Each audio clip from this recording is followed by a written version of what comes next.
Hey everyone, welcome to my channel. Today we're going to talk about a super interesting topic, the sickness of poverty. You know what? There's no cure for this illness. Cheng ignored the nonsense and booted him out. He planned to flee the next day, but was arrested that night. Changlin, one more time, who's behind this? You really don't know? You've got some guts, selling fake drugs like it's nothing. Who did I hurt? I've helped a bunch of leukemia patients in the past 2 years. Don't dismiss it, at least 500. Doesn't that qualify as a good deed in your opinion? Can you really say that isn't the positive act? Calvin had no choice but to investigate overnight. He found Cheng Yong's name in a statement about Changlin. Are you kidding me? Are you joking? Cheng Yong couldn't care less about those suspicions. He acted like it was no big deal. He thought breaking the law for fake drugs wasn't worth it. But Changlin's arrest made him anxious. The blonde guy said he was headed home, but that new face made Cheng Yong a bit uneasy. After packing up, the blonde guy dashed to the restroom, but as soon as he got out, he ran straight into the cops. The security guard was chatting them up, definitely not. His heart raced, and he fled. Even when Cheng Yong questioned him, he joked. As Cheng Yong went to close the container, the blonde guy was already revving up the engine. Just as Cheng Yong was about to get in, the car sped off. He had no intention of avoiding the police. For a first-time driver, he was surprisingly bold. He had the police cruiser following him in circles, and then he charged right for the exit, ignoring their warnings. Drugs were scattered all over the ground, resembling the shattered pieces of hope. Calvin exerted every ounce of his energy to rush the blonde guy to the hospital.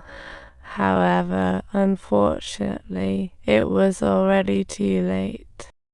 Cheng gazed at the sky, bloodshot eyes heart-wrenchingly asking, why is life so unfair? Arriving at his dorm, his mind flooded with memories of his past friends, feeling utterly lost. Looking at that joyful picture and the ticket home, it showed he was ready to face his family. But just then, he let go, and if it weren't for himself, things could have been so different. This guy really went nuts. He lost everything except this ticket in his hands, holding a promise he couldn't afford to miss. He understood why the blonde guy took his fall. These patients truly depended on him. But right then, the Indian drug factory got shut down, leaving Cheng Yong scrambling with no meds. Desperate to help his patients, he decided to buy back from Indian pharmacies, but the price skyrocketed to 2,000 a bottle. How much? 500. They'll cover the rest. Time's running out. He began frantically buying meds, not just supporting local patients, but also secretly contacting out-of-town ones. This group of people seemed to catch a glimpse of hope. To the pharmaceutical companies, it might be insignificant generics, but for them, it was their lifeline. Cheng Yong halted his nearly $10 million factory and poured all his savings into what could be his last shot. He sent his son off on a plane. While he might not be a great husband, he was definitely a great dad. Meng Zifin, you did really well. And you? Calvin, at this moment, could foresee everything and wanted to talk to Cheng Yong. But he had too many patients waiting. He needed to make every minute count. Without the blonde, he had to deliver meds personally. No suit, no protection, just endless exposure. But just then, the police showed up. He shouted to run. He jumped in his car and drove straight at the police. What a mess. Cheng Yong disregarded the warnings until the fleeing crowd disappeared, then laid down willingly. Unfortunately, fate had other plans, as the police had already surrounded the scene. He broke the law, but for over a year, nearly 1,000 leukemia patients were saved through the meds he brought in.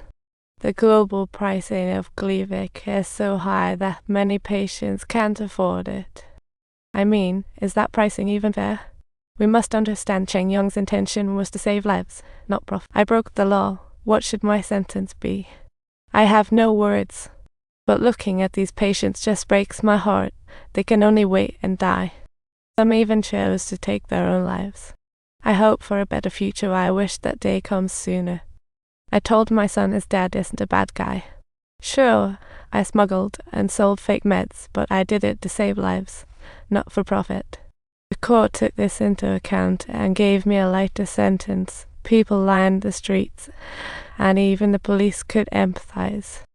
The farewell didn't feel so rushed. He gazed out at unfamiliar faces, unsure of what it all meant.